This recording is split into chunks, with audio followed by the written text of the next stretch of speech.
I woke up to darkness. It felt like my eyelids were glued shut. When I finally managed to open them, I realized it made no difference.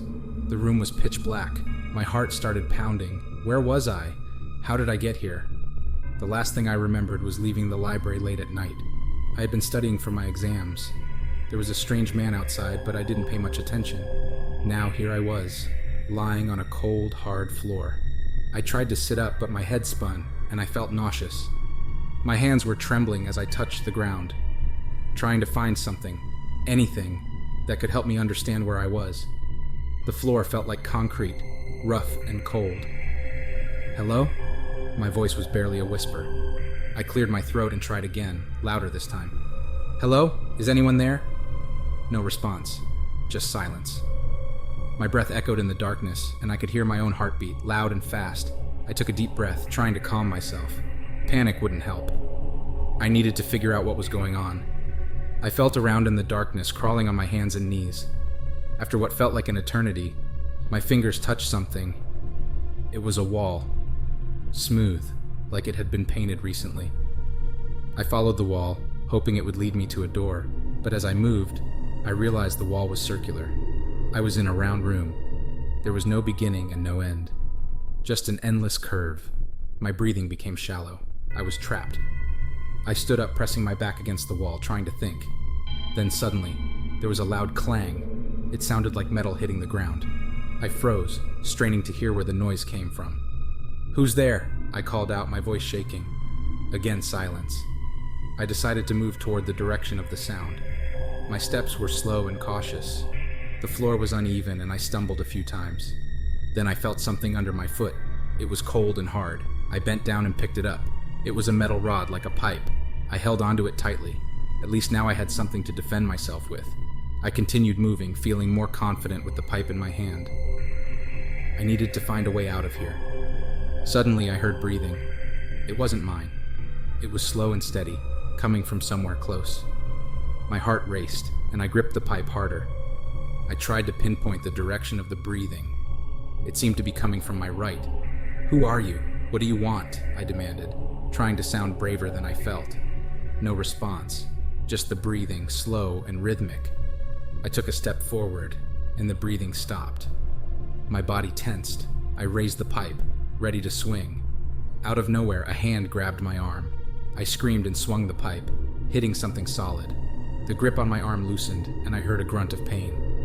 I didn't wait. I ran in the opposite direction, my heart pounding in my ears. I didn't know where I was going, but I needed to get away. I kept running until I hit a wall. I collapsed against it, gasping for breath. My whole body was shaking. "Please, let me go," I whispered, tears streaming down my face. "I don't know why I'm here, please." The silence was deafening. I closed my eyes, trying to think of a way out. Then I heard a faint clicking sound. It was coming from above me. I looked up, but the darkness was impenetrable. The clicking grew louder, and then there was a blinding light. I shielded my eyes, squinting against the brightness. As my eyes adjusted, I saw a figure standing in front of me. It was the man from outside the library. He was holding a remote, his finger on the button. He looked at me with a cold, emotionless expression. "Who are you?" I asked, my voice trembling. He didn't answer. Instead, he pressed another button on the remote, and the walls began to move. They were closing in on me. "No!" I screamed, trying to find an escape. But the walls were relentless, inching closer and closer. I swung the pipe at the man, but he was too far away. I was trapped. The walls were nearly touching me now. I could barely move. My breathing was shallow and fast. "Please," I begged. "Why are you doing this?" The man finally spoke. His voice was cold and detached. "You shouldn't have been there. You saw too much." "I don't understand," I sobbed. "I didn't see anything. Please, let me go." The man shook his head. "It's too late." With a final press of the button, the walls stopped. I was completely immobilized. The man walked toward me, and I closed my eyes, bracing for the worst. But instead of pain, I felt a cool breeze. I opened my eyes and saw that the wall in front of me had opened up. Beyond it was a dark hallway. The man gestured for me to move. "Go," he said. "But know this. If you speak of this to anyone, you won't be so lucky next time." I didn't need to be told twice. I stumbled forward, my legs weak and unsteady. I glanced back once, but the man was gone. I didn't know where I was or how to get out, but I knew I had to keep moving. I followed the hallway, hoping it would lead me to freedom.